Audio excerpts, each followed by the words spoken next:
गरीबी और मुफलिसी से लड़ते हुए जिंदगी की जंग हार गया भूखल घासी का परिवार। ए देने वाले किसी को गरीबी ना दे, मौत दे मगर बदनसीबी ना दे।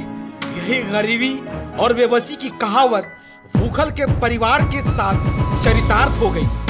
बोकारो जिला मुख्यालय से महज 45 किलोमीटर दूर कसमार प्रखंड अंतर्गत कर्मा गांव का निवासी भूखल घासी का परिवार अपनी गरीबी और मुफलिसी की जंग लड़ते हुए जिंदगी जी रहा था।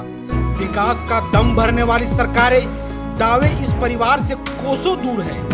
इसी बीच बीमारी और भूख के हमले में वह बीते मार्च महीने में अपनी जिंदगी की जंग हार गया। भूखल के मौत पर सियासत भी खूब हुई, मामला विधानसभा तक में उठा। इसके बाद प्रशासन की कुंभकर्णी नींद खुली। आनन फानन में सरकारी अमला अपनी नाकामी को छुपाने उसके घर तक आए, लेकिन उसके पहले और बाद में क्या हुआ आज हम आपको अपनी रिपोर्ट के जरिए इस परिवार की बेबसी की दास्तां बताएंगे। एक साल में आखिर किस तरह पूरा परिवार काल के गाल में समा गया। बोकारो जिले के कसमार प्रखंड अंतर्गत सिंहपुर पंचायत के कर्मा गांव निवासी भूखल घासी की बेटी राखी कुमारी 12 वर्ष की विगत सोमवार की देर रात को मौत हो गई। 6 मार्च को भूखल घासी की मौत कथित तौर पर भूखमरी से हो गई थी। 2 माह बाद 6 मई को उसके पुत्र नितेश घासी 20 वर्ष की भी मृत्यु हुई थी और अब उसकी बेटी राखी कुमारी भी मुफलिसी और एनीमिया बीमारी से लड़ते हुए इस दुनिया से चल बसी। बाधे जलत घर नहीं बनला, कुछ नहीं सरकारी लाभ कुछ हमें न मिला। मैंने आधा हमें तो गलो न क्यों हम क्या सुन मैंने कैसे कहते ना तो हुआ बेस्तर इलाज पानी हेले ना नहीं हेले तो बाऊ गिद्रवा डेट भैलन तक आयल थीन कैसे ना गिद्र टीले गल थीन दोहराई के प्राइवेट हॉस्पिटल तो वहाँ इलाज पानी हेले गिद्र टीयर बैलेट ना चढ़ाल नहीं गिद्र टीयर नहीं ले ले बैलेट यहाँ तो ना ही ले ले को प्राइवेट हॉस्पिटल उठक नाम में दर पर हॉस्पिटल लग नाम में चांदर बीएसएल हॉस्पिटल बोला एक खून ना तो कुछ का खक्त ये तो बड़ बेटा अरे अरे छोटा ढीला। एक साल के भीतर एक ही परिवार में 7 सदस्यों की मौत के बाद भूखल घासी की मौत मामले में तत्कालीन बोकारो डीसी मुकेश कुमार एवं विभाग के सचिव समेत कई आला अधिकारियों ने गांव पहुंच मामले की जांच की थी। उस समय भूखल के परिजनों को कई आश्वासन भी मिले थे, उनमें कुछ आज भी अधूरे हैं। उस समय तत्कालीन डीसी ने परिवार के सभी सदस्यों व ग्रामीणों की मेडिकल जांच कराने का निर्देश दिया था। 22 अप्रैल को राखी की तबीयत खराब होने की सूचना मिलने के बाद प्रशासन ने उसे सदर अस्पताल में भर्ती कराया था। उस समय भूखल के पुत्र नितेश को भी बुखार होने पर उसे अस्पताल में भर्ती कराया था, लेकिन अस्पताल में ही 12 दिनों बाद नितेश की मौत हो गई थी। परिजनों ने नितेश की मौत पर प्रशासन व चिकित्सा विभाग पर लापरवाही बरतने का आरोप लगाते हुए शव को लेने से इनकार कर दिया था। मुआवजे के आश्वासन के बाद परिजनों ने शव लिया था। उसी समय राखी को भी अस्पताल से छुट्टी देकर घर भेज दिया गया था, जबकि राखी पूरी तरह से ठीक भी नहीं हुई थी। उसकी स्थिति गंभीर थी, लेकिन बाद में उसका कहीं भी इलाज नहीं हो सका। हालांकि प्रशासन व स्वास्थ्य विभाग ने राखी को इलाज के लिए कई बार रांची के रिम्स भेजने की बात कही, लेकिन स्वास्थ्य विभाग की उदासीनता के कारण वह घर में पड़ी हुई थी और आखिरकार उसने भी दम तोड़ दिया। इधर झारखंड प्रदेश घासी महासभा के प्रदेश अध्यक्ष ने संज्ञान लेते हुए मुख्यमंत्री को चिट्ठी भी लिखी है। झारखंड के बोकारो जिला कर्मा निवासी भूखल घासी का 6 महीना पूर्व भूख से मौत हो जाना झारखंड के लिए सर्वसार की बात है। तत्पश्चात झारखंड विधानसभा में पक्ष और विपक्ष सियासत खड़ी किया गया था और आश्वासन दिया गया था भूखल परिवार को कि सरकारी योजनाओं से लाभ दिया जाएगा और भूख और गरीबी कुपोषण से बचाया जाएगा।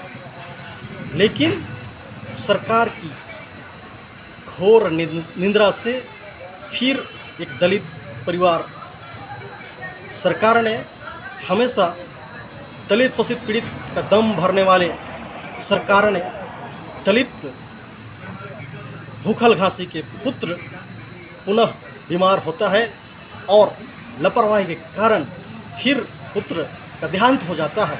उसके बाद फिर उनकी पुत्री राखी कुमारी का देहांत हो जाना कहीं न कहीं सरकार का घोर निद्रा और निकम्मापन दर्शाता है। वैसे तो सरकार हर पीड़ित की सहायता करने का दम भरती है, बड़े बड़े दावों के साथ आंकड़े पेश कर दिए जाते हैं। कोरोना जैसी लाइलाज बीमारी का भी इलाज है, लेकिन गरीब की कोई और नहीं देखता। मुफलिसी, कुपोषण और एनीमिया बीमारी से एक का पूरा परिवार उजड़ गया। परिवार में साल भर के अंदर 7 लोगों की मौत हो गई, लेकिन आज तक ना तो इस बीमारी का समुचित इलाज और ना ही ऐसी कोई योजना का लाभ इन्हें मिला है जो इनके आंसू पोंछ दे। इसी उम्मीद के साथ कि इस परिवार की मुफलिसी और बेबसी दूर हो गई। संजय नायक, सिटी न्यूज, बोकारो। जो परिवार है वो काफ़ी संघर्ष में है, परंतु जो जहाँ तक खाद्य पदार्थ की बात है तो वो सब सामान था उनके पास,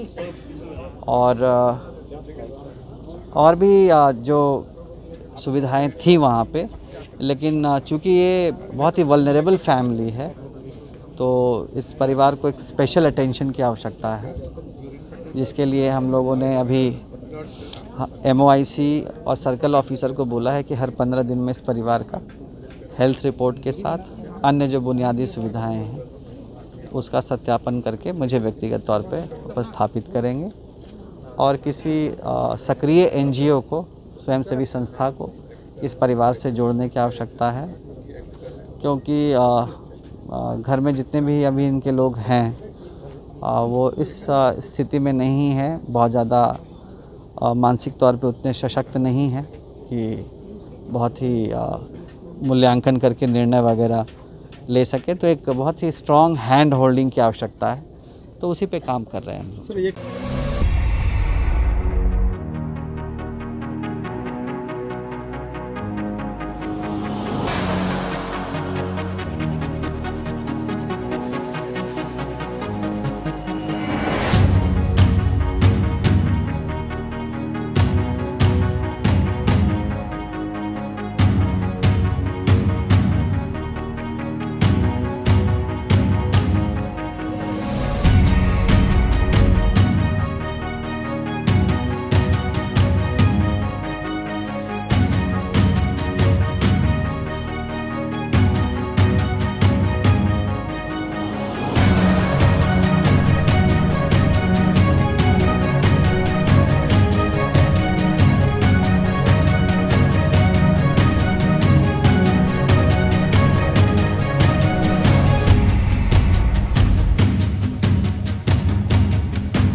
globe private ITI Barbanda, Chainpur निकट रेलवे स्टेशन के समीप चैनपुर।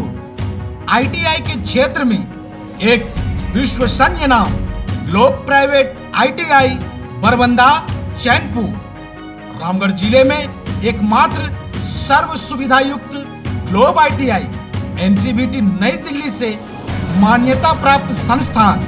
यदि आप ITI में प्रवेश लेना चाहते हैं तो प्रवेश लेने से पहले हमारे ग्लोब ITI में एक बार जरूर विजिट करें। हमारे यहाँ संचालित कोर्सेज इलेक्ट्रीशियन एवं फिटर कोर्स की अवधि 2 वर्ष, योग्यता 10वीं पास अथवा समकक्ष। जल्दी करें, स्थान सीमित है। हमारे संस्थान की मुख्य विशेषताएं: आधुनिक इलेक्ट्रीशियन एवं फिटर लैब, योग्य एवं अनुभवी शिक्षक, कैंपस प्लेसमेंट की सुविधा, औद्योगिक भ्रमण एवं प्रशिक्षण। और इतना ही नहीं, सरकारी संस्थाएं जैसे Coal India, NTPC, DVC, railway, SAIL तथा प्रतिष्ठित निजी क्षेत्र के उपक्रमों जैसे NR Motors, JMA Motors, Tata Motors में रोजगार के अवसर, वाईफाई कैंपस, इंडोर एवं आउटडोर गेम्स की सुविधा, सुसज्जित computer lab, extra curricular activities. तो ज्यादा देर ना करें और हमारे संस्थान से जल्दी संपर्क करें। अधिक जानकारी के लिए संपर्क करें Globe private ITI, Barbanda, Chainpur, railway station के समीप, चैनपुर। हमारा संपर्क नंबर है 8709927937। हमारा दूसरा नंबर है 7654459762। हमारा तीसरा नंबर है 7004279367। हमारा चौथा नंबर है 8210840531।